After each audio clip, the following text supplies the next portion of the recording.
Live. We are finally live. All right. Okay. So what's happening on here? Videos.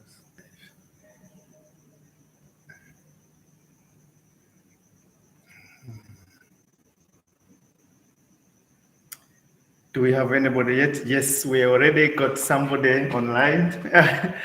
Welcome. Welcome to Block 929.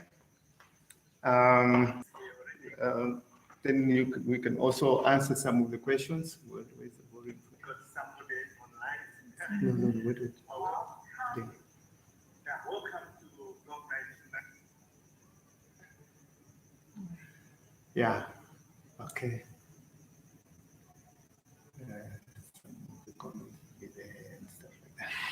All right.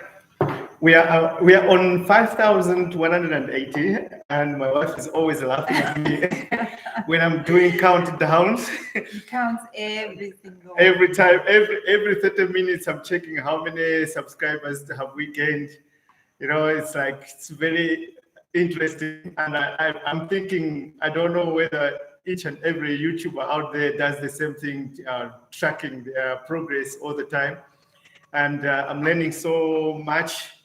And I think I can share with you how I managed to grow the channel. But yeah, to subscribe and also like this live so that we get some algorithms. And also don't forget to comment. You can ask us questions if you want to. As you have seen over the past few days, we've been sharing videos out there. A lot of people love it. You know, the idea of the grader just came. Like for me, I just decided, you know, with the roads, the way they're poor. So I did some research and learned about the grader. And I told my wife that I'm just going to go for it. So I did. I just woke up one day and said, I'm going to make a grader. Yeah, so I did it. All right. It might not be a fast seller, but pick up, yeah. People must first buy into the idea, start thinking about it. Yeah. AM says, hello, Shirley and Ted. This is Alice. Nice catching this live. Great job you have been doing. Keep it up. God bless. Oh, thank you very much. Thank you, Alice. Shirley has been doing a lot with gardening. And I'm having some progress. Very soon we'll be eating vegetables that have been grown by Shirley. It's actually her first time ever in her life to grow. It was him who was doing it. But now, after so many years, I decided I'm going to do this one myself because we paid like 100 kwacha for such a small onion the other day. And I said, well, we have these seeds available. I'll just start planting them. And they started when we were in school. I remember in primary school, when I can see that the connection is always unstable, but you have to bear with us. I don't know what's going on nowadays. We're getting problems with some network problems. She says, I wish I could have some, Shirley. Come and have. I'm sure a lot of people around here are going to enjoy some of the vegetables from my garden. And she likes to share. She will share with our neighbors so that they can taste the works of her hands. Yeah. And I'm positive they're going to be very healthy and big because the goat is our magic. Yeah, the secret of the garden is we're applying goat manure. Yes, you're going in and out. Yeah, we're just going in and out. I don't know what's going on nowadays. We're having a lot of problems with network. Yeah, so can you explain what did you do to your garden? Because as I can see, I see that the vegetables are growing, you know, very healthy. Okay, what we did is we obviously had the seeds but he said we should mix the soil with goat manure, and that is what we did. And then we planted the seeds on there, and it's now almost 3 weeks in. Yeah. And it's like grown crops is out there. So I think did you post the video? Yeah, I'm going to be posting the video later. It's a very long video. I think it has been busy uploading itself, but after it's finished, I'm gonna share the video to show the progress that she has been going through her vegetable garden. And I'm just looking everywhere around the premises to just find some place where I can make a bed so that when we uproot, it's ready for the plants to go. Yeah, it seems like she has got a lot of seedlings and there won't be enough space in the yard. Yeah. Because like for me, I like also the landscape. I like to have the lawn and the plant, the flowers, the plants. Yeah, but then where we can get space to plant. I might make some shelves on the other side where she's going. We might make shelves and make raised gardens in the shelves so we can plant some of the plants there. Yeah, so that's what we're going to do. But for now, it's the butternuts. Yeah. That I'm very excited about. The leaves are growing very big. Very excited to eat it. And I was looking on YouTube yesterday because I know about pumpkin leaves that you eat, but butternut leaves. So I saw a few videos where people are cooking butternut leaves. So I'll also try that.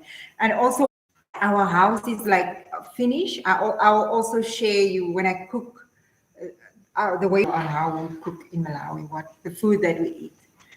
Yeah, you'll have to excuse us. The network this side nowadays, they've reduced the cost of data in Malawi. So I'm sure there's too many people in the evening, like this time, there's too many people who are online. So I'm sure the subscriber, as they're failing to handle the traffic. So now data is cheaper in Malawi, so everybody wants to be online.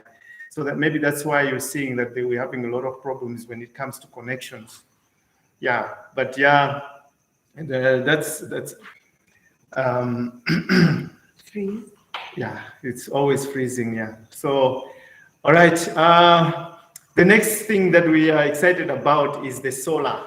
Yeah, because we have been running on generator now since we moved to our premises, and it's now more than 5 years. And what's most exciting for me is like the noise is gonna be gone. Yeah, there's too much noise pollution because we have to run a generator, and I know that our neighbors have kind of gotten used to the noise. We actually have very nice neighbors. Yeah, so what we're going to do is we're building the solar. We will be having about 15,000 watts of power. So we'll be able to run our welding machine, grinders, and some of the tools that we need in the workshop. And that is going to happen tomorrow. Tomorrow, the guy is coming to do installation of the inverters.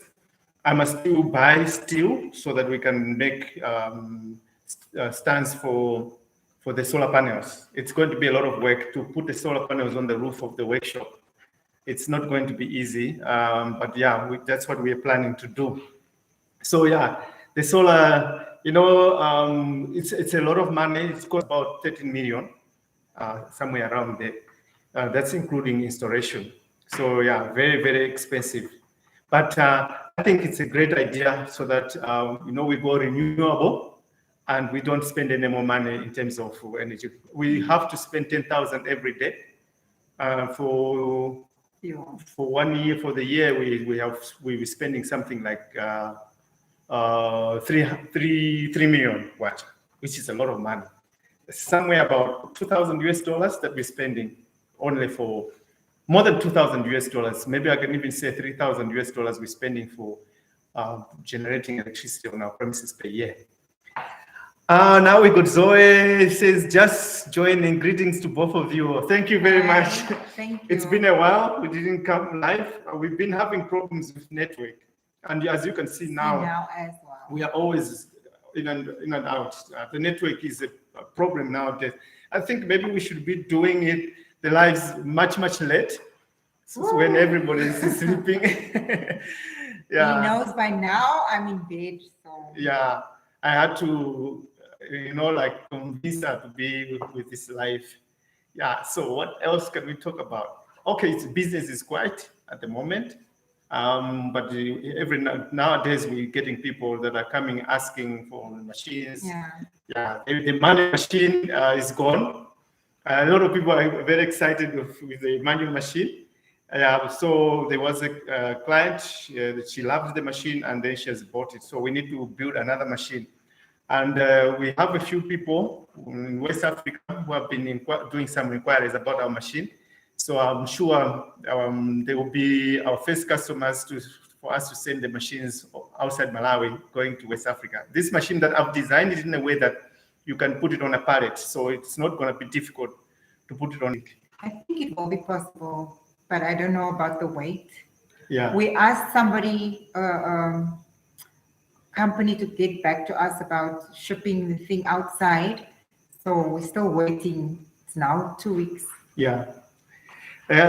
Solar is definitely the way to go, especially in Africa. God gave us abundant sun. We got lots of sun. I don't understand why we still insisting on using hydroelectric energy. I mean, like in America, I don't think they have got enough sun like we do have here in Africa, but they are trying to go that direction to use renewable energy for their power with that side. So why is Africa always wanting to be going hydroelectricity? You know, we have lots of wind, we have a lot of sunlight, and we can take advantage of that. So I think I need to be, lead by example and be the champion of renewable energy. And as we are building this system, I'm going to be doing videos and updating people. So many people, I'm sure they're going to say, if Ted can do it, we also can do it. Yeah. And we are told that the system as it is, we can even be able to cook with it. Yeah.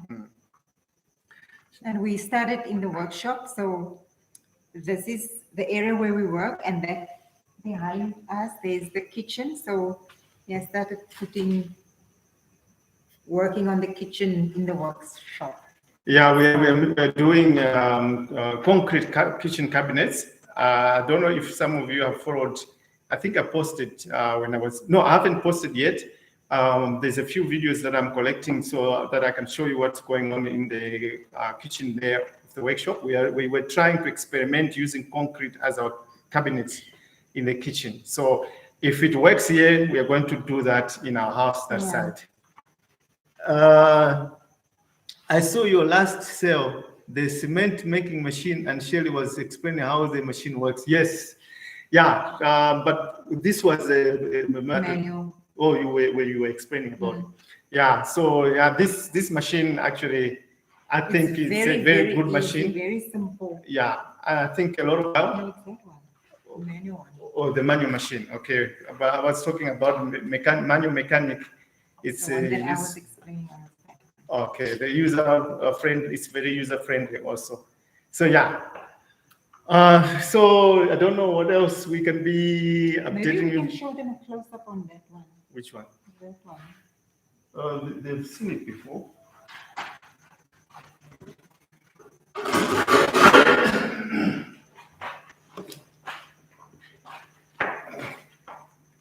I don't know if you were talking about this machine, the one that she was sharing. This machine. It's a manual machine. It's actually the first machine ever that we produced. She says, yes, it was the manual machine. So this one, yeah. It's the first machine that we manufactured.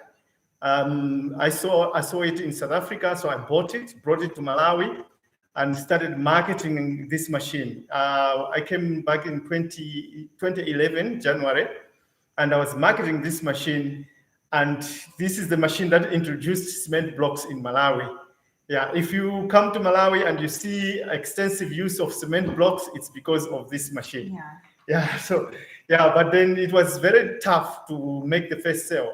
You can just imagine from 2011, we saw the first machine in 2013.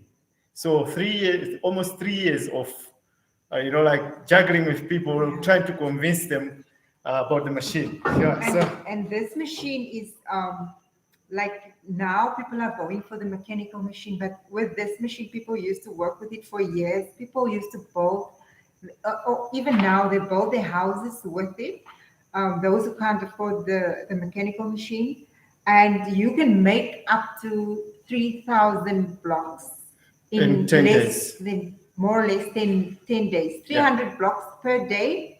More or less 10 days, you can have the blocks for your whole 3-bedroom house with this It's a very nice mod. I see in West Africa the way they're making their blocks. I think it's very laborious, but using this machine, I think people can be making a lot of straightforward, easy, and also the blocks that it makes are very, very strong. They even pass tests. Yeah. Yeah. So in fact, in Malawi, before we introduced this mechanic machine, people were using this machine, and they were actually able to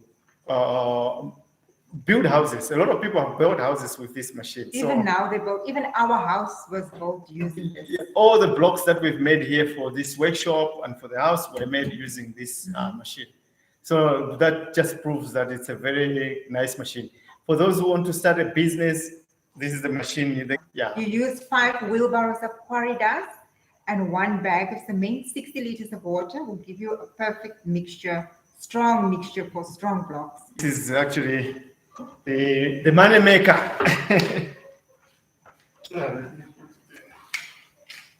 Yeah, so it's very easy to use the machine. I even can use it making blocks. Anybody can use it. It's very, very straightforward and simple to use. Yeah. So what is what's been happening to you with your dressmaking? No, I started posting a few pics that I have. I'm still looking on my phone for other pics, but it's quiet now. I haven't been doing anything. Yeah. The tailor is not around, so. I'm looking to see if I can share. Yeah, Facebook.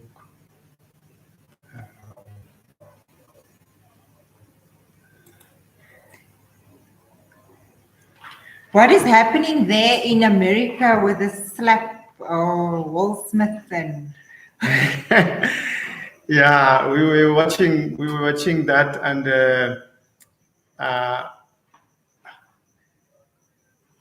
okay, I just wanted to share this. Let's see. Should we have made saved? It might not be saved. Okay. All right. Can you continue just saying something? Then I'll just quickly. Yeah, about the slap thing. we were thinking that it's like a joke or something that they're busy doing, but turns out to be a very serious issue. Okay, so okay.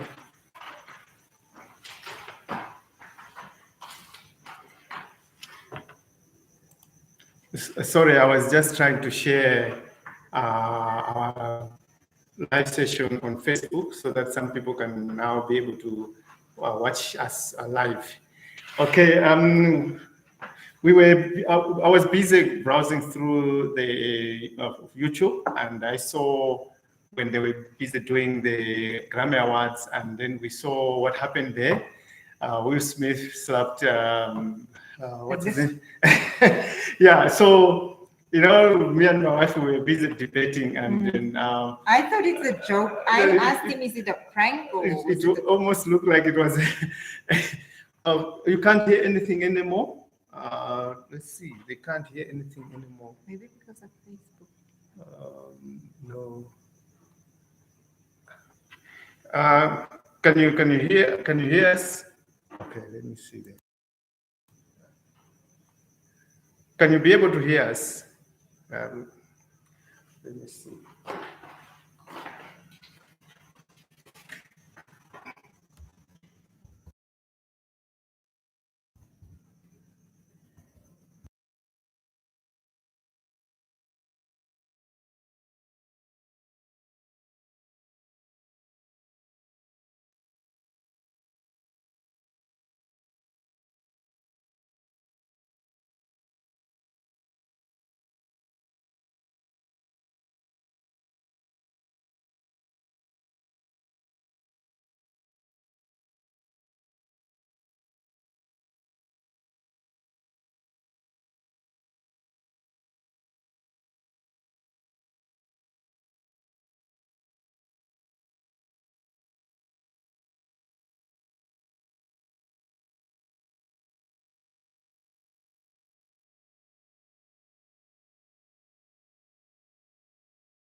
I saw something. The sound was switched off. I don't know why the sound. Can you? I'm sure you can hear us now. Please, somebody type if you can be able to hear what we're saying now. Because of Wolfman? No. Oh, it's clear. Yeah, okay. I don't know how you would feel about it, but it's okay. All right. All right. So yeah. So it's a buzz everywhere. People are talking about Will Smith and Chris Rock, and yeah. But it happens. I mean, I saw that they've talked about it. They've discussed. It's a good thing that they apologize. They apologize. Yeah. I remember when I was still in South Africa, I was at home that day, lying in bed. I don't know whether I was online watching YouTube or I was reading my books, one of my books. We had sent my son to go to the shop to buy something. And then suddenly my son came back running and crying.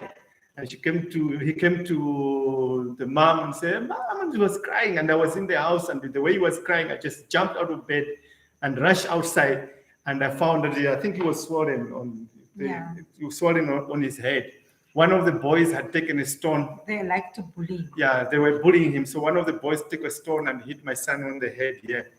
And when I came out, you know, the way it is so dangerous in South Africa, you know, anything can happen. You can send your child to the shop and then just hear a message, somebody telling you that your son is no more.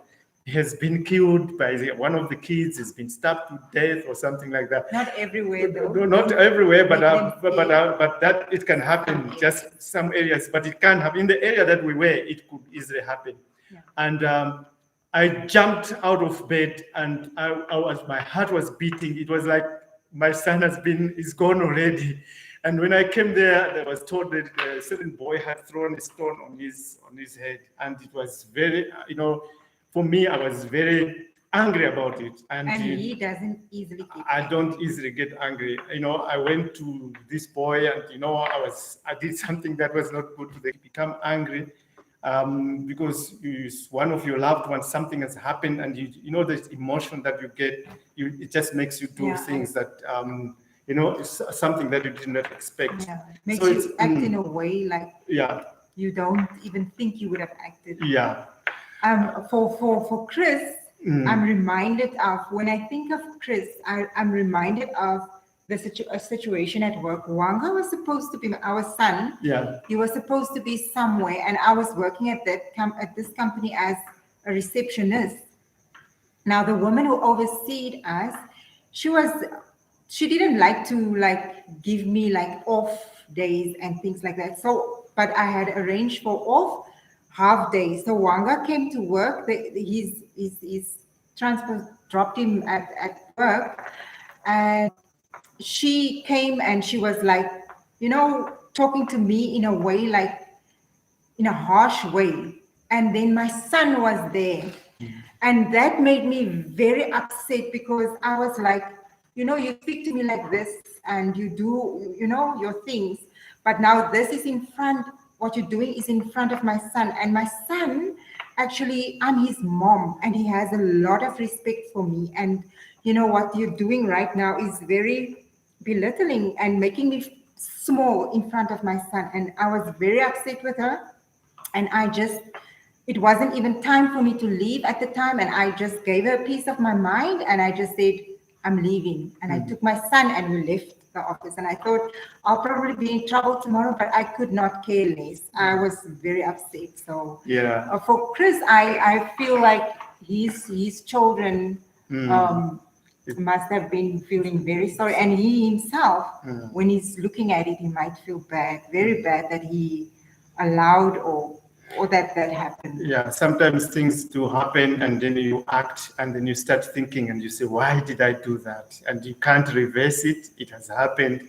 Yeah, but that's the way life is, anyway. And that's very good. We should always, be able to accept when we make a mistake, and apologize if you are wrong. Make sure you apologize, because then it squares out everything.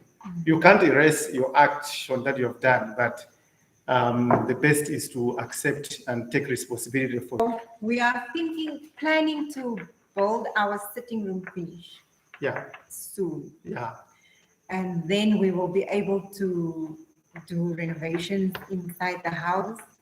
And we might share that experience with you. Yeah, at the moment, the workshop has taken a lot of our time and resources. Actually, we've invested almost all the money that we've been making in the past few years in the workshop because we figured if we focus on the workshop is going to build our lifestyle. And if we focus on the house is going to just build our comfort, but it won't be able to build our lifestyle. The workshop is where the source of income is going to come that will make us our life much better, for us to build our house much better. So if we were to focus on the house, it would have been, meant that this workshop wouldn't have happened. And this workshop is the focal point of our survival, because this is the way our livelihood comes from. So we don't have any other source. None of us is working. So yeah, so that's why we spend lots of our effort on the workshop. All right. And I don't know if there's any questions that you would like to ask us so that we can answer you. I do have a few projects that I would like to bring in the future. Like you've seen, we've done the manual machine. Now I'm working on the maize sheller, groundnuts sheller, and also I'm looking at soya beans sheller, because we figured out that the agriculture industry has also got a lot of opportunities. And there's a lot of people who have been asking me if I can make food processing equipment. So we might be doing some work in the food processing side, where we'll be making some machines that will be used in the agricultural sector. Yeah. So the first thing that's going to come is going to be the soya beans sheller. Yeah.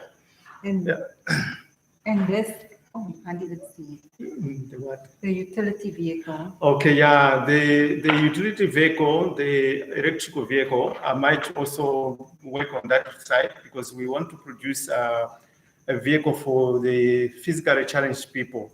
There's been a lot of people who have been asking also, because the physically challenged people can't find any mechanized mode of transport in Malawi. So yeah, those who have their mechanized wheelchairs have been donated to them by some other people. So yeah, I want to work on that and see if we're also going to be making a tractor. We'll be making a manual, the push tractor, and I might go as far as the ride-on tractor, but a very mini one, so that you can be able to work in the farm and do your farming. M says, wow, so smart, focus on the workshop to build your future. Yes. And Zoe says, you had mentioned having worked in sales and customer service with your wife. Have you thought of consultancy in that field in Malawi as a team? We haven't really figured, like at the moment, we haven't thought of any business outside what we're doing now. It's very challenging to do a business in Malawi. To the point that you train people to do what they are supposed to do, but the moment you move away, everything changes. And for that's them to maintain for that to to maintain the consistency, so that the people keep on doing what you have trained them. It's very tough. So that is why if you come to Malawi, you find that many people, when they are doing business, they have to be on the business itself. Like to make sure that things are going on the way they have planned, because things don't always go to plan in Malawi. So say, for instance, if I should start doing, like you saying, consultants, that means I will have to travel a lot, leave the place and let it run on its own. That is going to be a lot of challenges. Both leave. And we can't both leave. Because otherwise they'll, I don't know. Yeah. So it's I don't know why it's like that. You train a person, this is how you're supposed to do things. You understand? Yes, sir, I understand. They start doing it. After 3 months, they get used. Now they change everything. So like the system trained them already. It's things that we have been training for 5 years now. We train the same thing over and over every 3 months. You train them, they get it right. You go, yeah. Yeah, you celebrate And that, then, they blend it like 3 months down the line. Even when you employ somebody, they will give you the best, like the best of themselves in the first 3 months. Yeah. I always tell my wife, if we employ somebody, I say, this seems to be a good person. I say, no, let's give the person 3 months. You always After 3 months, you see the true colors of the person. I don't know how does a person maintain that, where they can maintain, a certain character. like fool you. And then after 3 months, then they change, they become a different. So that's the problem. That's the challenges that we're facing, and that's the challenges that like if you come here, you find that like we have a company that makes a Coca-Cola, and I saw on Facebook somebody put a picture of the Coca-Cola bottle which was having rust on top, and they were saying, "Look what you are making us drink." And I know people will be blaming Coca-Cola for giving us that kind of drink, but me, I understand where this thing comes from. It's not Coca-Cola. If you go and buy, like some of the products that are made like milk or something that is not right, and people will be quick to blame the owners of the company. But in many cases, it's not the owners of the company. It's that I'm sure the owner of the company, they train the people, they want things to be done properly. But after 3 months, people get used, they do their own thing. So that's a challenge that we face. And also that's why we see some of the big companies here, they bring their own people from outside. So you find that like the sugar company is bringing in engineers from India. And our local engineers are complaining. They say, but why are you taking engineers from India? It's because of this kind of things. Like whereby, once we get used, we try to do other things that are not from the protocol. The company has got procedures of how things must be done. We don't follow procedures. We want to do things our own way. So that's why they decide now, let's just bring our own engineers. There's a company here, which is my competitor. It's owned by Egyptians. And you'll find that in each department, where the welding side, the machinery side, there's an Egyptian there. But all the way from Egypt comes here and then manage that department. And then people wonder why they don't use our local guys, because same thing. If they put a local guy, he will change everything and do his own thing. And we need to start stopping doing to be able to follow instructions. When they say, okay, this is how things must be done, we have to follow that instruction, even if it means that you have got to be doing that up to 20 years. But that's how things are supposed to be done. So, but unfortunately, people just want to, after that, they say, in Malawi, we say shortcut. And say, okay, I'll try another way, a shortcut way of doing it. And sometimes when you look at our videos, the people's gloves, where are their shoes, where are they? We have a lot of gloves here that we give the guys, but you'll just find them taking the gloves off, putting it one side, you wear your gloves. They don't wear their gloves. So it's very hard, and we tell them that this is a very dangerous type of job. You must wear gloves. They just don't. They don't mind, and the moment you are approaching, they'll take the gloves and the shields. The moment you go out, they take the shield, they throw it away, and then they weld without shield. And when people come, then they say, but Ted, why do you allow them to do it? But it's always like that. And people say, but you must fire them. So how many people are you going to fire? So you just keep on firing. I came to a point where I got tired of firing people. And I felt like, okay, some of these things you cannot change. It requires myself now to accept and adapt to the situation. When you want to do business this side and you want to succeed with your business, you have to be flexible. You have to have the ability to understand the situation and see that and understand that you cannot change. You can't come from South Africa or America and say, I'm going to change Malawian people. I can't go to South Africa and say, I'm going to change people in South Africa. When I get there, I have to understand how things are done and how people think. And then I have to adjust myself to fit in the environment. And that's what I've been doing. And sometimes you have to maybe try to lead by example. And then the people will start realizing that, look at the way Ted is doing the things. Maybe we are failing because why don't we try to do how Ted does it? And then you find that slowly people start changing. But otherwise, you can't change. You can't change people. Yeah, it takes time for people to change the mindset. Yeah. Unfortunately, it's not a priority. Yeah, it's not a priority when you come to this site. You find somebody is on top of the building, but doesn't have protective stuff. And then if you ask, doesn't the person have protective stuff? You hear that it's dumped, it's on the ground there. The guy doesn't want to use it. So what do you do in that case? Do like building projects that you are contractors. Yeah. They won't have their own tools. Yeah. Don't come, if you come here, don't be surprised if you come and they you find them not having their tools. They ask you, you should provide them with the tools. They say they don't have money. Yeah. Somebody said, no, I know a builder is a very good builder. And then they'll give you a contact. And you call the builder, you come and you interview him, and he says, okay, I'll come tomorrow. The next morning when he comes, he doesn't have his tools. He doesn't have a trowel. He doesn't have a level. He doesn't have a hammer. So he will be asking, sir, do you have a level? So you must go in the house, bring a level for him. And then even the mechanic, he will come and say the generator is got a problem. We call a mechanic, he comes in.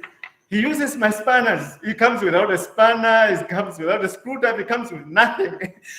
And we are used. And then I said, but they claim that you are a very good mechanic. Why don't you have the tools that are required for a mechanic? Because as a professional, you're supposed to have all the tools that you need for your job to be done. But yeah, they come with nothing. And I'm yet to find somebody who comes here to do a job. Okay, the electricians, most of them, they come with their tools. So in the electrical field, I see that the people are very jacked up.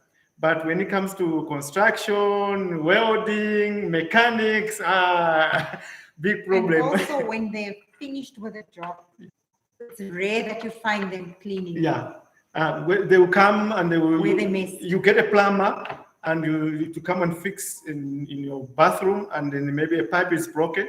You come and he needs to chop the wall to fix the pipe. So they put wall and fix the pipe.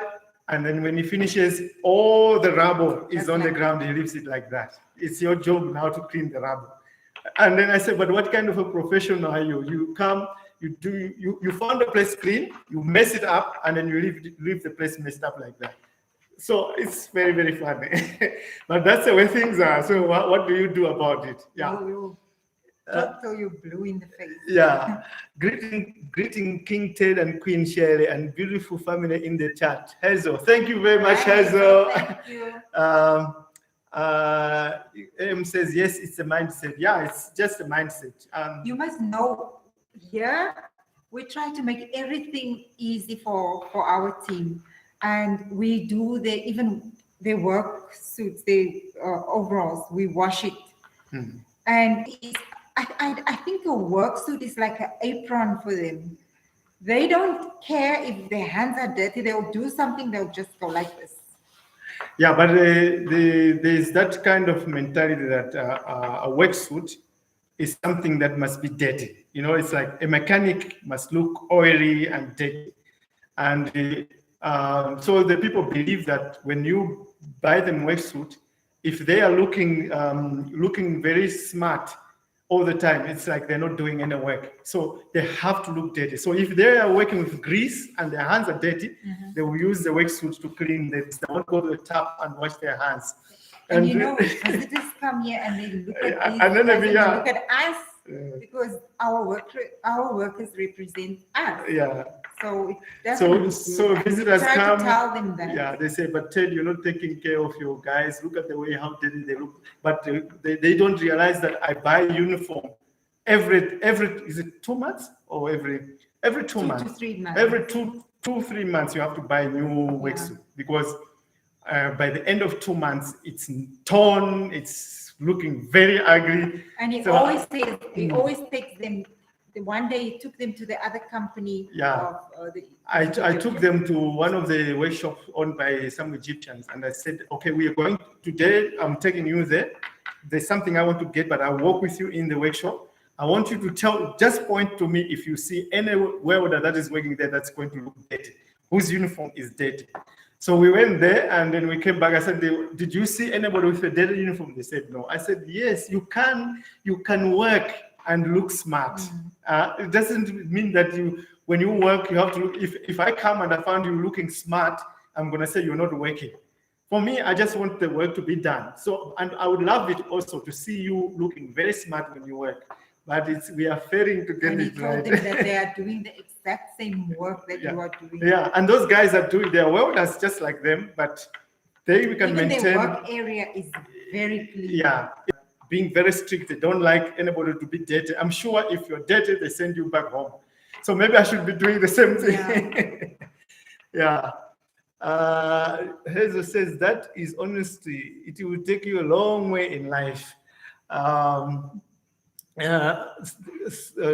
Lady Matt says they need to follow safety behavior. Change takes time. Hopefully they will eventually understand and change. I hope so too, but it's very tough. There's one that we are with now for maybe 4 years. Yeah. And it still goes back. When you talk, it comes in there, it goes that side, and yeah. And there's a village around. They go there, they stop, and they say, "Hey, but that man is a very difficult man. He just wants things his way. He's very difficult." He's difficult because he just wants things his way. But I mean, you want things to be accurate, and so they say that you are difficult if you want preciseness. Yeah, there's a person in the village that was saying. He was talking to me and he said, man on the other side, he was talking with me and he was asking me, he said, what do you think about that man who owns the workshop there? So the guy was saying, what's wrong with him? He said, no. Do you think that man's head is normal? And that man said, yeah, his head is normal. He said, no. If his head is normal, but very soon he's going to get mad. They say the way I do things is not normal. So when this man was telling me, I was just laughing. I said, but I think I'm the one who's doing things the normal way, and they're doing things the crazy way. Yeah, because they don't want things to be systematic. Like for me, I'm telling my guys, before you leave the workshop, everything has to be arranged in order. If you have got 10 wheelbarrows, don't just scatter them all over the place. Stack them in a line so that if somebody comes while you're gone, a customer, I can take him in the workshop, they'll see that there's order in the workshop. We need order. We need to have order, but for them, that's very crazy. Chaos is the normal. Yes, chaos is good. Chaos is good, but if you want to do things in a systematic way, you must be mad in your head and difficult. It's very, very interesting. Coming from the Caribbean, the rule was to buy tools every 3 months to build a tool set. Yeah, you have to buy tools all the time. It's the same even like in here. We were buying a welding machine every 2 months. Every 2 months. Almost every month. Every 2 months. Every month or 2 months, we're buying a new welding machine. Drilling machines, it was like every 3 months we have to buy new. Point where I was, the previous team, I told them, I'm buying this new grinder, and this grinder is yours. If you live within the 1 year, you're not going to take the grinder.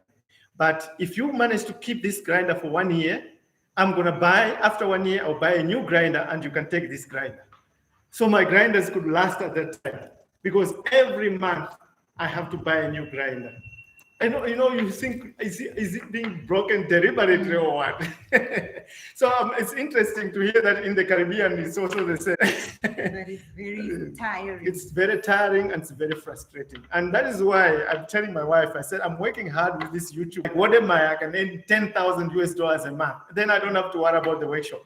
I can be doing the workshop as a hobby because I don't want to do this as my life because it's very, very difficult. Everything is okay. My customers are good, the marketing is good, but working with people is the most frustrating thing you can ever do. And when people come here and tell us that you do amazing things, and when we tell them it's not easy to get the machine. Very tough. We do have a good team. We're just sharing with you so that you don't have. We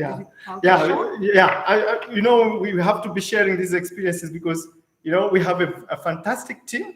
which has taken a long time to build welders, hire and fire, hire and fire. And then I told my wife, I said, I think we are, our selection is not good because we are looking at people who are experienced. Now, let's not look for people who are experienced. Let's look for people with good character. Mm-hmm. Yeah, so we started employing character instead of experience. Mm-hmm. And so things have changed. Since we started doing that, when a person comes for the interview, because we have interviewed so many people, depending on the person's answers in the interview, we know what type of a person that person is. And we come and we say, no, not that one, because that one is going to give us problems. We know with experience. And then we know who to employ. And once we take them in, then the skill, we have to develop it ourselves. We train them. We don't mind training.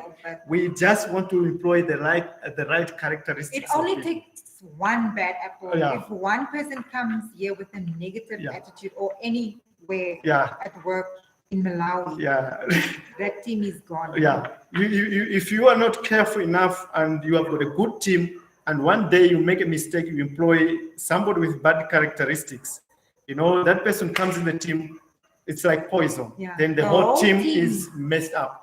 By the time you get rid of that person, you find that the whole team, you can't fix it again. Then you have to fire everybody, bring new team, and start from scratch again. Like the team that I have now, if I can just employ one poisonous person, then the whole team is going to be messed up. And that's how things work. You'll be surprised. It's a main person spoiled them. All of them, they can leave. They can leave, they will go. It's like once that person makes them unhappy, once they've started being unhappy, for them to go back to being happy again, it doesn't work. Even myself, if I work with somebody and they're good worker, it's a good character, and once there is a new member of the team poisons that person, and that new member goes, and this person starting to change, he has changed his character, I know I've lost the person. Even if you try as much as you can never get them back. They're gone. It's very, very sad, and it's very frustrating. Because sometimes people don't understand that I'm doing business, I want to make money, but I also want to work with, build a good relationship with my workers. So that's why I try my best, to take care of them, give them a good pay, reward whenever they do the job well. We even have a commission system so that they earn more money. And we put targets. When they meet targets, we do team building things. And maybe they feel like you're doing it because you have lots of money. They don't know that you're buying them, but they don't realize that you're doing it to build a better relationship with them. Some people say, no, you shouldn't be doing that to your workers. But now, if you treat them harshly, then they start harming you. They will damage your equipment. They'll start stealing from you. Because for me, since I've been working with my guys, I can't say that these guys are stealing from me. They don't steal from me. They come. The only thing is that when you put up procedures in the process to do the process of doing something, they find it very difficult to follow the procedures. Especially work on time. Yeah. Leaving on time, they do. Like recently, coming to work early, it's no longer there. The passion is not there. And I know it's because of the economy. The economy is not good. So they are now going off basic salary, and they're not getting a lot of commission. So it's like they're now getting demotivated. Because the economy is not good. The sales are not good. Everything is affected. Yeah. So everything is affected. The workers, they become demotivated. They're not going home with the biggest package. Yeah, it's very sad. It's tough. So you as an entrepreneur, you don't know what to do. You are faced with thinking of how am I going to pay my guys this month end? But at the same time, the guys are also saying, we're not making money, so why should we be working? That's tough. You guys are such a blessing. Thank you very much. Thank you. Thank you. Just keep up with the instructions and setting examples, and the employees will come around with the program you set. Yeah, hopefully maybe it goes like that, but mindset is a very difficult thing to break, and you can't as an individual be able to change somebody's mindset. It requires the person to embrace the change, because mindset change is like you need to change how you think and how you do things, to do a new way of doing things, which not everybody can be able to do it. And that's why I think in Africa we're struggling, because we don't want to change our mindset. We like to be in a comfort zone. Yeah. So King Ted, maybe you make the strongest person on the team, make them the team leader over the rest. Haven't we tried all? We've tried all those things. We tried Hami to be a leader, and he struggled. You know what it is? It's when you make them a team leader to like delegate their members. The way it works here is that, it's like this a sales process. I will start an example of a sales process. When you go to somebody and he's selling maybe a pair of shoes, and then you ask him how much is the shoe, they will not tell you the actual price of that they're selling. They will tell you maybe a higher price, so that you start negotiating with one another to come down to the price that the person wants. So a sales process is almost like a tug of war. You, the buyer, in a tug of war with the seller. Now, it depends on who is stronger in that process, who's going to be a winner. It's not like when you are selling something, you as a seller, you want to come with a win-win situation where you make a profit, but also your buyer needs to be happy because he's bought a good product. It doesn't work like that. It's the same thing when it comes to employment. When the people have been employed, it's a tug of war between the employee and the employer. So what happens is, if you've got a team of workers, they will gang up against you. So all of them, they look at you as you are almost like the enemy, So it's like they have to be together, because they are, you are the opposition. I shouldn't say enemy, but you are the opposition. So employer and employee is like a tug of war. So if you make one of them to become a leader, it's very difficult for that person to be a leader, because as a leader, you need to be assertive. You have to, like, you become the boss. You see, if I take somebody to become a leader, it means that person is taking my shoes, and he needs to see what I see. He needs to give the instruction that I give. And also, when they do something wrong, he needs to know that they're doing something wrong.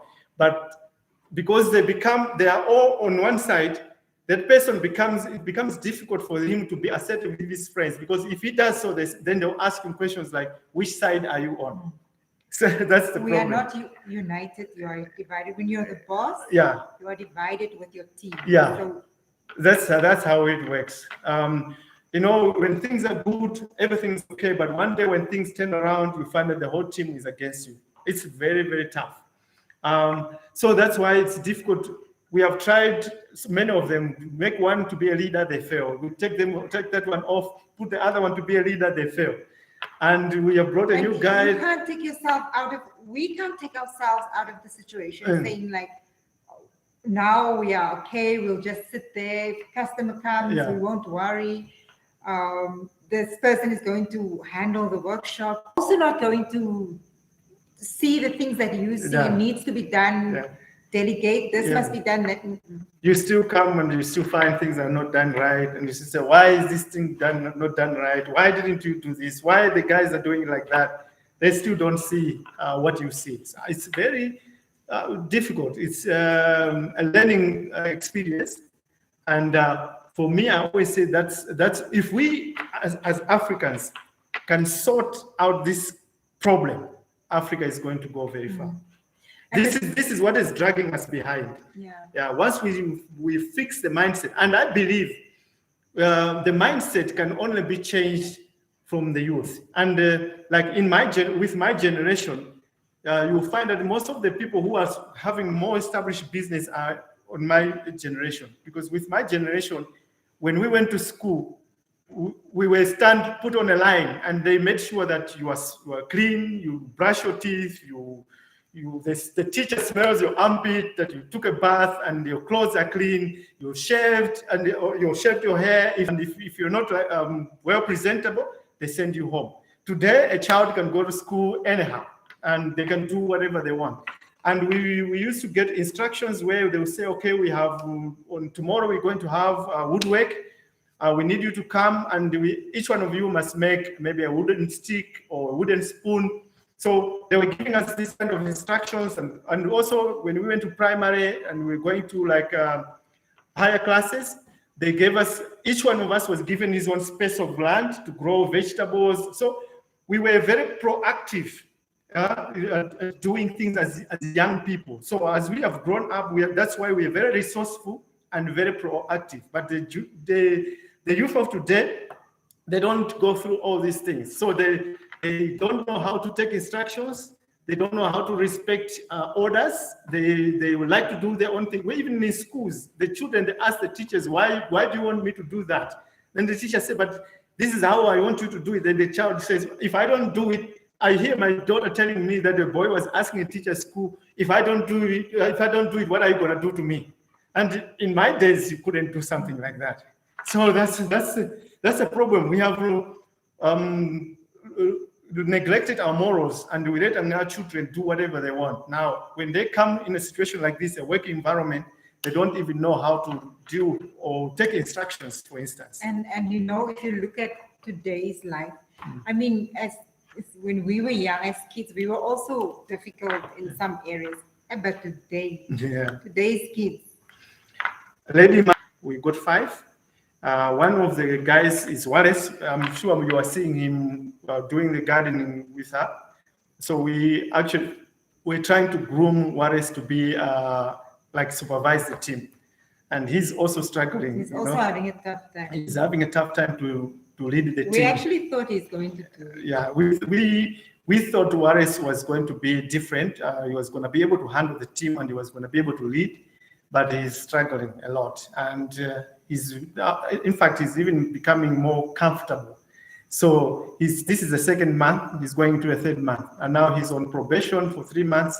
We don't even know if we're going to keep on taking him as a leader anymore, because it's very tough for him to lead the guys. Yeah, I think he's become friendly with them, or he's afraid. I don't know what's going on. So yeah, it's a very difficult situation. Please share with us the solar event. All right. Okay, what is going to happen is I'm going to be sharing the process that we're going to go through with the solar system. Like now, the previous video, I just showed you what we have. And then the tomorrow, if the guy is here, I will tell you what type of inverter system we're using. And I'll also ask the guy who is installing if he's going to allow me to interview him. So I will be interviewing him while he's doing the process. I have to ask him because many people don't want to be put on video. But for me, I believe it will be an opportunity for him, because our platform, it's like international platform. So if he gets that exposure, it will help him to get exposure. Maybe people from even outside of Malawi, they might invite him to go there and do some installation. So he will give us all the information. So I'll be like asking questions. Yeah. How many staff? Oh, true. Mindset change needs to start by young people. Yes, we need to start from the young age. Employee Appreciation Day week. Employee Appreciation Day or week. Yeah, we're supposed to have that kind of days. Wiser but weaker. It takes time, but time to time you will connect to a strong individual. Yeah, I'm sure one day we will find somebody to be with our team. Want that one person. Yeah, so it will happen. I mean, it used to be worse than it is now. In the beginning, we struggled a lot. There was a lot of friction, but we started learning, why do people behave the way they behave? What did we do wrong? And we start fixing those areas. And I know that with the situation that we are now, it's like we're working with a team of people. Most of them didn't go very far with school after kind of challenges. But as we go along, things will start getting better and better and better and better. Yeah, we had to first understand, like for myself, I never worked I worked for 1 year on a company when I was younger in Malawi. So just 1 year, I never worked again. The last time I worked again was when I came back from South Africa. I was working as a consultant for another organization. I worked for almost a year also. So I've got only 2 years experience in a work environment in Malawi. The rest of the time I was up and down. So I don't know much about the politics of, working environment. The one that I'm exposed to, everybody has got their own duty. You as an employee, you got employee duties. You are told what to do, and you make sure you do what you are supposed to do. If you don't do what you're supposed to do, you get in trouble. So that's the kind of environment that I was used to. But now you come and you realize that people sometimes they get employed and they do what they feel like they want to do. It's like, I can give an example. After I just arrived, we wanted to do a floor in my house. And I called a builder, so he came, and I told him, I want you to do the floor so that I can do tiling on the floor. So he said, oh, okay, sir, I understand. And then we agreed the price and everything. So he started speaking now to explain how much of an expertise he is. Then he said to me, sir, what I'm going to do, and it was a bedroom.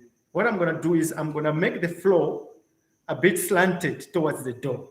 So I said, why do you want to slant the floor towards the door instead of making it level? He said, no, the reason is when there's water, the water can be flowing to the door. So I said, but where is the water going to come from in the bedroom? So he said, yeah, but that's how we do it, sir. In Malawi, we do it like that, and that's how. So I said, okay, I understand that you do the floor like that, but I'm paying you. I want you to make my floors to be level. And then he said, okay, sir, I understand what you say. So I left, I went to town. When I came back, guess what? He made the floor slanted to the door. So I said to him, why did you do this? And he says, no, I just wanted to show you what I meant. I said, but I gave you instructions. I told you that you must make the floor to be flat and level. And he said, yeah, but that's not building. This is what I want. This is what I wanted you to do. But then I had to make them break the floor and do it again. So that's the kind of thing I'm saying that people. That's when he said you always have to be there. You have to be there. Most of the times you have to supervise and check. I was building this workshop, and then I told the builders to use a straight edge and a level when they're building the pillar. So, and they said, but why, sir? We can just use the level. I said, no, I want my pillars to be very straight and plumb. And then they said, okay, sir, we're going to do it. So I was hanging around, and they were using a straight edge. And then I just decided to go to town. I left. The moment I just disappeared, they took the straight edge, they threw it away. When I came back, the pillar was bent like this. And they had gone, even up to now, when you look at the pillars, some of the pillars, they're not straight because they never use the straight edge. And that's why they don't, some of them, when they come to build here, they don't. Always sitting there. I'm always there. checking the straight edge. I'm always checking to make sure that everything is straight.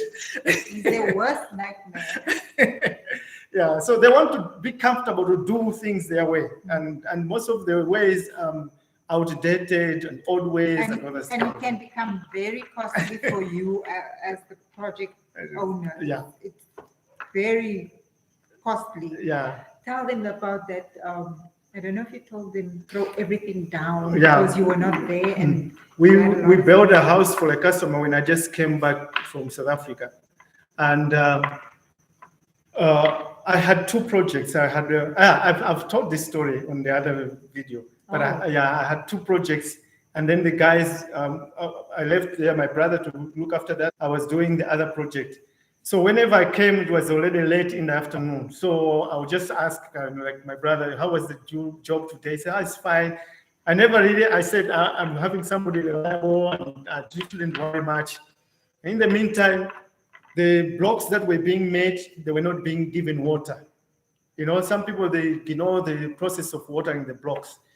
So the cement was not, the mixture was not being proper and all that stuff. The house was built up to roof level, and the owner of the house was in South Africa, and she said to me, Ted, I told her that I've reached the roof level, you need to pay me. She said, wait, and she asked some of her friends, engineers, to come and check. So when the engineers came there, and they kicked one of the blocks that was lying on the ground, and it just broke to pieces. And they took a stick and they were scratching on the blocks, and the blocks were just like peeling off. So when I came and the engineers told me, I said, "Are you the one doing the project?" I said, "Yes." And they said to me, "Can you kick that block over there?" So when I kicked the block just went into pieces. And then they said, "Scratch the walls." When I scratched the walls, were just peeling off. It was one of the most devastating experience I've ever had in my life.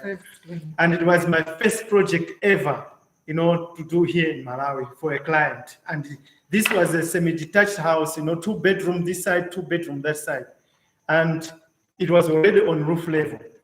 And the only blocks that were solid were the foundation blocks, because when the foundation blocks were made, I was there. It was before I went to the other project. So I was supervising the watering of the blocks and everything. So we had no choice but to break the whole house down. So I broke the whole house down, and I rebuilt the house using my money that I had saved in South Africa. My Provident Fund money all went into that house. It was the most painful experience. And my wife was still on that side, and it was, hey. And we were going to build a house. And that money was for us to build our own house. But yeah, so this is what, if you're not hands-on and watching what's going on, these are the kind of experiences you can face. You need to be making sure you watch. If you got somebody responsible, make sure you trust that person. Otherwise, you regret. You'll cry. Yeah. But when you are not doing your job, you have to be held accountable. And that's right. You have to be accountable. And one of the other things that will happen is maybe you lose your job. But you know what? You just keep on hiring. Do you know what the situation is here? It's like when they're not that bad, keep them. Yeah. And there's nothing you can do. If they're not that bad, but if they're not that bad, keep them, because you don't know what you get. Yeah. The next person that you get might be worse. So you have to be very watchful. When I visit Longa for holiday, we will come for voluntary supervise the workers and be part. Yeah, that will be. You're welcome. Peace and blessings, family. Have you figured a file that shows how to make them? No, I'm not going to share how to make the block, but sending the machine to Gambia with the next machine that I'm going to make, because the other one that we made, somebody came and they said, "I'm taking this machine." And we told them that we need to build another machine, but the person said, "I just want to take this machine." So it's gone. So the next one we are going to make, we are going to try to take it to the shipping agents and see if it can be put measured and weighed, and then they will tell us, they will give us a list so that we know if we send him to Gambia, Senegal, Nigeria, even to East Africa, how much it's going to cost. So very soon I'll be sharing how much it will cost to send it, because this one I'm sure can be sent via air cargo. Yeah, so I'll give that feedback to you. That is tough. There is a difference between a labor and a skilled worker. That's true. Yeah, skilled workers, we need to build more workers, and then life becomes very easy. You can see that there is actually a gap for somebody to be busy working on developing these skilled people. But I believe myself, like I said, this needs to start from primary school level. That's where they call it early child development. Yeah, we have to start teaching our children to take instructions when they are still in kindergarten. My daughter, when she was still a little kid, they asked us to come with a file, with glue and pencil pens and magazines, and they teach them. They give them a magazine and scissors, and they tell them you must cut things, and like they make a story, they paste it on a page, and the teacher comes, what is it? And then the child will be telling, this is my mom, this is my dad, or this is me, and this is my house, and all those kind of things. And they have got these games where they take pieces of different shapes and they fit them in different gaps at a very young age. And that doesn't happen here in Africa. In South Africa, it happens, but like if you come like here in Malawi, you go to a kindergarten school, they don't do this kind of things. So that's why they're teaching the kids to take instructions at a very, very young age. And they're teaching them to think at a very young age, because as the kid is playing with this game, is thinking this thing is not fitting here. Okay, this is a star, must fit it there, and things like that. So as the child is growing, they are able to learn. Even if you go to kindergartens, you see when they're walking into the class, they put them in the line and they walk in the line, So everything they taught how to, first come, first serve, stand on the line, wait for your time to come and all those things. Come this side, if there's a school bus, and they say everybody goes to go get into the school bus. Everybody's scrambling to get on the door to get in the bus. But that side, you see all the kids on the line. For the most part, yes. One by one First getting comes, into first served doesn't work. Yeah, so it starts from the school level. But what has happened, like during our time, that's how things used to happen. But today they're breaking. They just let the kids come to school. Even like now, if my daughter should bank school tomorrow, we won't know. But if you during our times, if I dunk school, my parents are going to know, because the school is going to make a way that my parents must know about it. Today, we won't know. Or they won't know that they may be banking. The teachers would ask Yeah. or send someone to ask Yes. what is wrong with your child. Yeah, I remember in South Africa, if a child is absent, we had to write a letter to the teacher to tell them why the child is Now absent. it doesn't even. But here, it doesn't happen like that. The teachers don't give feedback, what's going on, what the kids are doing, and so things are just getting, like out of hand.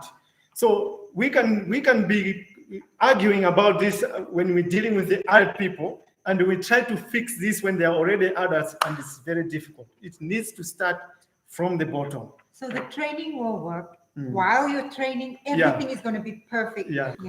And my hubs always say that the most dangerous part is when they become know, comfortable. when they know. Yeah, when they know. When you train, and then in the process they're doing the things that you taught them, but the moment they feel that they now know, that's the dangerous time.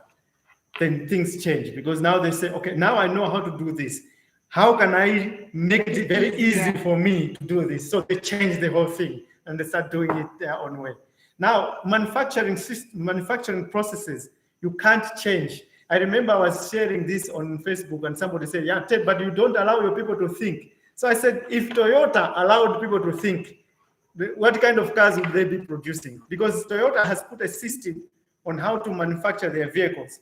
And then an employee can't come and just change that system. It has to stay the way it is, So the same as what we're doing here in the factory. Things have to go through a certain process and nobody must change it. But then after they get used, they want to try to find an easier way of doing it. And then that's when things go wrong.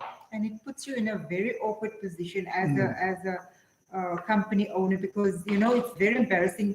Sometimes we also do training. They go out to the customer and they give training, and like more especially on the manual machine, a piece of flat bar would just come off. Who made the machine? Who made the machine? And it's like, we are not serious. They say, but you're not serious. But we are always preaching, please. We even have somebody to check that everything is done. We ask them, is it checked? Because, we have other things that we do also. And another thing is, there was a time when I said, when you come to Africa, yes can be a no can be a yes.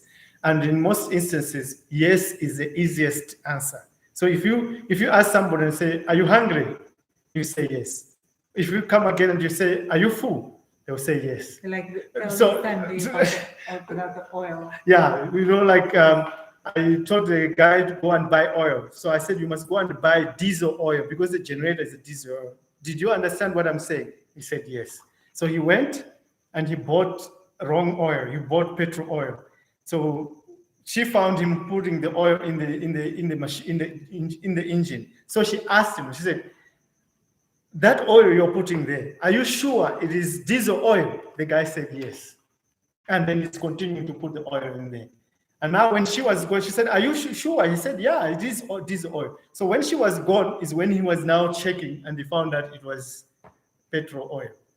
So they came and said, "No, we've made a mistake. We've been putting petrol Blaming oil." the person where you So bought. he's blaming the person who was selling them. And when I went there, I told him that I want diesel oil, so he gave me this oil. I said, "But why didn't you check yourself to see that this was diesel oil? Because I told you you must buy diesel oil, and you said yes, you'll be buying diesel oil." So yes is a very And easy even answer. when I asked, he said yes. Yeah. it is. So it's like if in the morning you ask, "Did you check oil in the engine?" They say yes.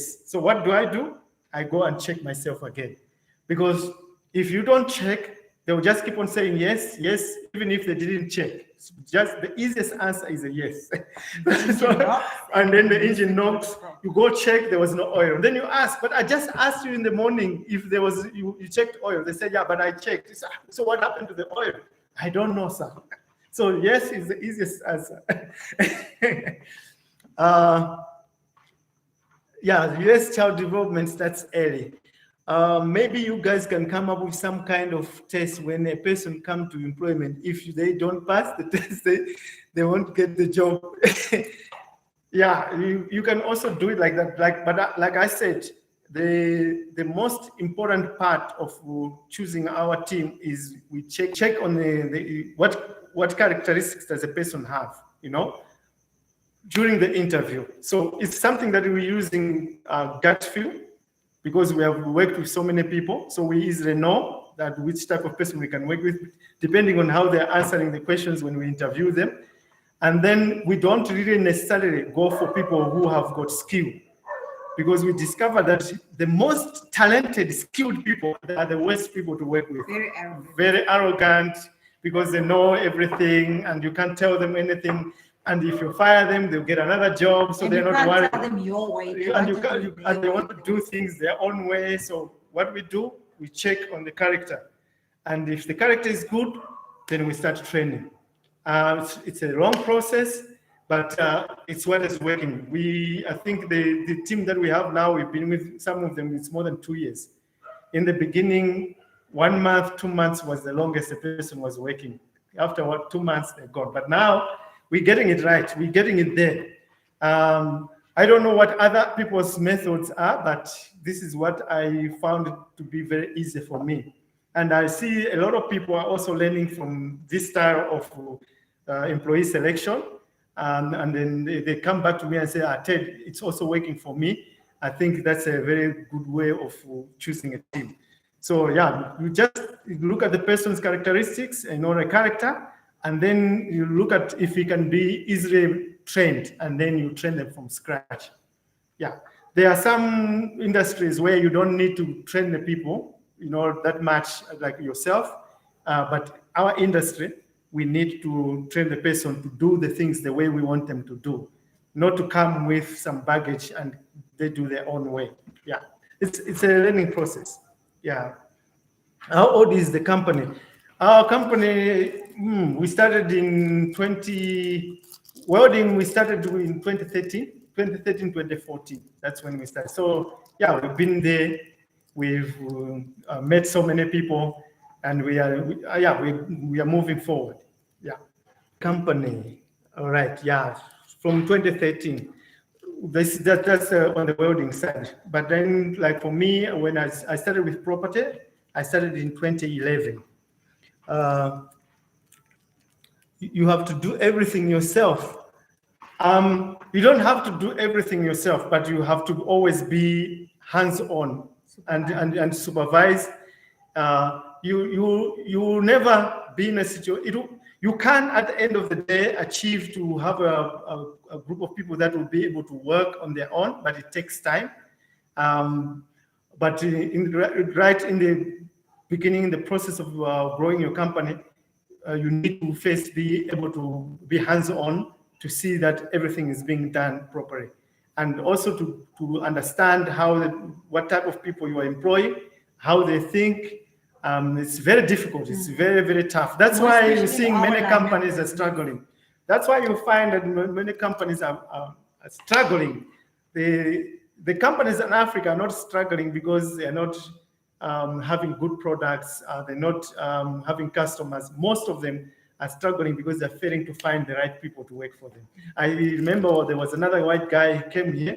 and he was trying to convince me to find people to work for him. I told him, I said, I can't. Nowadays, you can't do any referrals because if those guys mess up, you're going to say, Ted, your people have done this. And he said, no, Ted, I know that when you give me somebody, I'm not expecting the best, but I know that you will not just give me anybody. I said, I'm sorry, I can't do that. I can't give any recommendations about anybody. Because actually saying he needs somebody like me. Yeah, he said he's looking for somebody like me. I said, where will you find somebody like me? Maybe they are there, but I can't promise you. He said, but please try. He even promised me that if I do that, he's going to buy my machine. Can you imagine? I said to him, I'm sorry, I don't want to be part of that. Because so he has probably also experienced yeah, because he's been here for some time. This white guy has been here for quite a long time. So he's struggling to get the right person that he can rely on to do the thing. Yeah, but it's just, there are good people out there, but it's very difficult to find them. Very, very difficult. Yeah, but like I said, we can fix this thing. We need to start from school level, change the system, bring back the old system where, the children have to be taught, what can I say? It's almost like, I can't remember what they used to call, but you're teaching moral behaviors to the children, not only syllabuses, but also the morals. The people have to start learning to respect elders, respect instructions, and get instructions, be able to do what you're taught, all those kind of things. The simple things, you just give the kids instructions to do things, to keep them preoccupied, and also to teach them how to deal with the world outside there. Yeah. All right.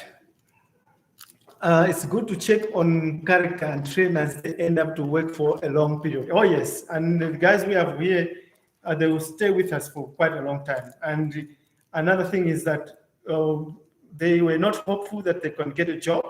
Now that they've got a job, and they do value the job more, and that's why they've been with us for quite some time now.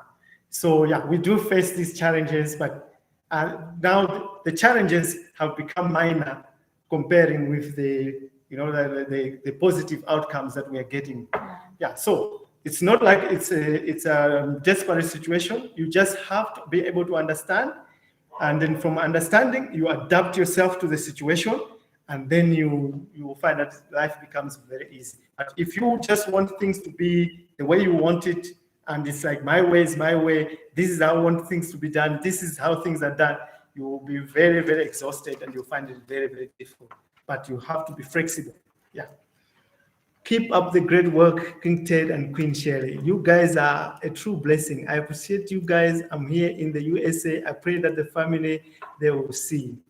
Thank you very much. Thank you, Hazel. Cheryl Emma says, what age are your workers? Oh, the ages. Early 20s. They're all in the early 20s. They're very young. We don't have. Who is that? Wallace. Okay, Wallace is the only one who's in the 30s. We just took him in now. But all the others are in the early 20s. They're very, very young. It's the young generation that we're dealing with. Yeah. Which we prefer working with the younger generation because their mind is still empty. It still needs knowledge to be put in. So even though we get these kind of problems, they are able to grasp, new methods. If you bring in new methods of doing things, they're able to adapt and then do it. While if you're taking much older generation, they are very rigid. They're set in a certain way. So if you want to change system to say, let's do like this, they find it very, very difficult to adopt to that. So yeah, it's something that we'll keep on learning as we go on, and we'll get it right. And they are not stuck in their ways. They are not stuck. Yeah, the young ones are not. They're still open to new. They're still learning, so they're still adventurous. Yeah. So when you say to them, today we are going to make a grader, and they're not going to say, but sir, this thing it will never work or whatever. They just get excited and say, we want to see how this thing is going to work. While the others, when you get the much older generation, they say, this will never work. So it's already when you are making them work, do the thing, they are not motivated, they're already negative, and they're not so open to try something that is very new. Yeah, trend from 16 might be good. Do you think? Yes. If we could be able to get like this place, once it's actually fully developed, we'll be allowing school students to be coming here, like high school students. They will come here and then they can play around with our equipment weekends. Yeah, so we'll be not like to train them while they're young. So some of those who might finish school and maybe they want to go to technical college, they will go and they can always come here. So they are being exposed to this industry at a very young age. And I think that's what they're doing in China, that they're teaching kids to do these kind of things already in primary and secondary schools. So our primary schools should be having workshops where the kids can also be doing some, like welding, like learning some welding skills and working with grinders from the young age. So as they are growing, they are already used, and by the time they reach in the 20s, finishing school, it's already in their blood. So I think that's how we should be doing it. And I think it's high time that we start, we have our syllabuses that we inherited from the colonizers, but we can now start coming up with our own syllabuses and how things must be done, depending on our cultural experiences. Because sometimes maybe these things are clashing with our culture. Our culture does not, fails to adapt to these kind of ways so that we are learning. When we go to school, we are being learned something that is done by another system, but our thinking is in another different way. So we have to adapt, just like the way they're doing in China. Yeah. Okay. Yes, Grace and Peace, Block 929. Oh, thank you very much, Rek More Music. All right, so yeah, we have chatted. I don't know if there's anybody who has got any questions that they would like to ask, but otherwise we need to go. I think my wife wants to sleep. She's tired now. All right. Okay, so my beautiful family, as you come in the building, yeah, thank you very much. Hello. Yeah, hello, the Herarian. Hi, how are you? Where are you watching us from? I would like to know how many people are in the US, how many people are in Africa, South Africa. I saw there was somebody from South Africa somewhere. I just want to know how many people, where they're coming from. But otherwise, it was nice to have a chat with you. Yeah, and we're going to post my garden progress. And I do see the comments on YouTube. I really appreciate all the comments. He does show me and we read it together. Thank you very much for your encouragement. We have Rezo from Houston, Texas, USA. Oh, that's great. All the way from USA. Yes. Our biggest views are from the US, seconded by South Africa. And then we have the UK. And I see that recently we had Malawi. And then Singapore. No, there was somebody who was watching from Singapore, but the highest views. Yeah. I think these are all growing pains and you are doing well. Personally, I'm learning a lot on what is on the ground and what works and what does not work. You really make a great team. All the best. Yeah. Thank you. I like to share, it's nice and good for me to just always say everything is hunky-dory and you come here and it's all, things are going to be very smooth, and then you come and then you face these kind of things and you say, but Ted said that everything is good and whatever, stuff like that. No, there is good and bad. There is good and bad everywhere. But also it's very good when you come to a place and you know the challenges that you're going to face already in advance. So you like saying, okay, Ted, he says he's facing like this, like this. If I go to Africa, this is how I am going to set up my business. This is how I'm going to. And also, when you experience it, it's not going to be a new thing. You're going to say, oh, I remember Ted said something like this. And even if when you forget, you will be able to come back to this video and watch and say, what did Ted say? And he dealt with this kind of situation. And then you can come up with your own ways of how to deal with the situation. And what you must know is also that the experiences that I'm experiencing, you may not have the same experiences. Especially if you are Caucasian, Yeah. you might not. If you are a white person, you won't experience what I'm experiencing. Or also, if you are like an African American, you want to start a business in Malawi, you won't face the same things that I'm experiencing, because one, with me, they are more comfortable with me because they know I'm one of them. We are all from the same. We are the same, so they feel more comfortable and start thinking, how can you tell me to do that? How can you tell me to do this? But if somebody is a stranger, then they say, oh, he's a stranger. So whatever they're saying is new to me. So it means that I'm learning something new. But from me, it's like, what can you tell me? Family. It's almost like we become like we are family, or we know each other. Sometimes we are from the same tribe and all those things. So they're like, what can this guy tell me? It's like, if I do, I can give an example. The grader. When I shared it on YouTube, the grader had a lot of positive comments. Lots of people from America, they were fascinated. Even now, it's got the highest views with the grader. But when I shared it on Facebook, most of my Malawian colleagues, they were criticizing it, they were being rude, and they said a lot of rude things. So the people it's me. If it was done by somebody posted from Tanzania or somewhere, people would have said, wow, it's a great idea. But because it's done by a fellow Malawian, it's like, what do you think you can do? And then people will say a lot of things. But the same video shared on another platform on YouTube, it gets more views and more people are very fascinated about it. When you share it in a local platform, people are going to say negative, some people are rude about it. That's the way things are. It just works like that. So we have to accept it. That's the way things are, and go on, move on with life. Yeah. All right. How can we invest in what you are doing there, my brother? All right. When it comes to the investment, I'm going to be announcing about the investment very soon. There's a business that we want to start. I'm speaking with one of my Malawian colleague is in diaspora. We want to start a business in the property. We want to start a property development. And then I'm also speaking with another African American who is also interested. So I'll be coming up with the proposal very, very soon.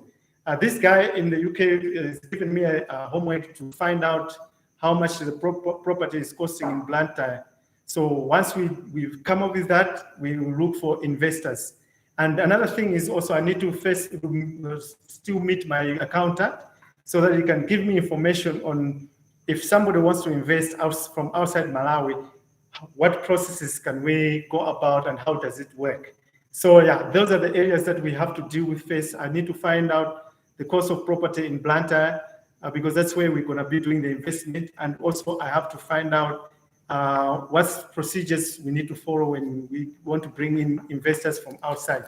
So yeah, so I'll be sharing that very, very soon. Yeah.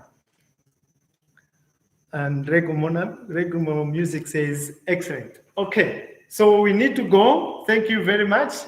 We might be coming here again maybe on Saturday.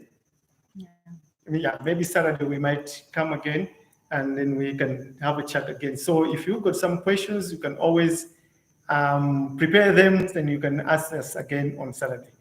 Are you and Mark from Miss Africa working on something together?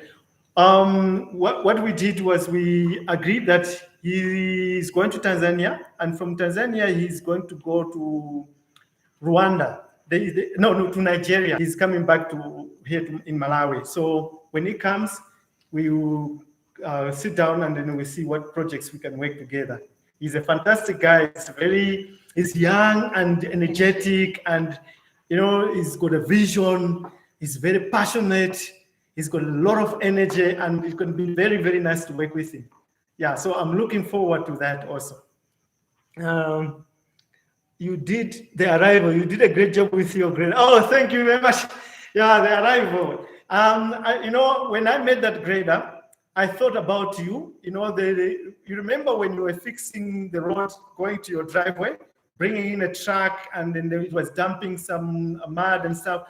I was thinking about you that, I mean, that road, if you can just have that grader, you can tow it around your drive, that area, and to fix the roads. And if you want some designs, maybe I can actually send the design of my grader, then you can get a welder that side who can do it for you. Yeah, so otherwise, you just have to buy a ticket for me to come to Gambia, and I'll come and fix it. I'll do the grader for you, and I'm going to do the manual machine for making blocks for you. Even the mechanic one, I will do it for you. So it's always nice to see you, the arrival, watching us. Me and my wife will always watch you and your wife when you working in your yard. And we like to see the chickens and the little puppy that we've got now. It's very, very nice. I don't want to see the chickens now because of my project. They just come and mess everything up. Yeah, but like in our yard, chickens are eating away her vegetables that she's growing.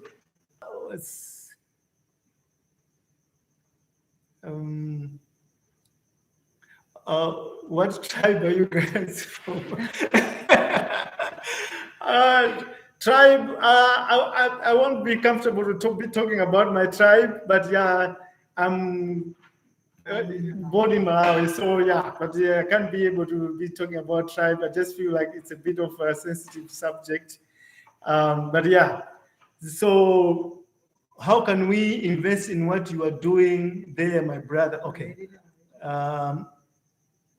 I'm short-sighted, so I can't even see there. I forgot to take my glasses. Thank you. Enjoy will be in Malawi soon. The Hararian love of the world, true blessing. Okay, thank you very much. It was nice to be with you. Bye, my brother and sister. Yeah, thank you very much. Have a nice time, and wishing you all the best. And if you are new on this platform, don't forget to subscribe and also share and leave a comment. I will still be answering your questions if you keep on asking those questions. So yeah, thank you very much for being with us. Here. Have a good rest of your day. Thank you.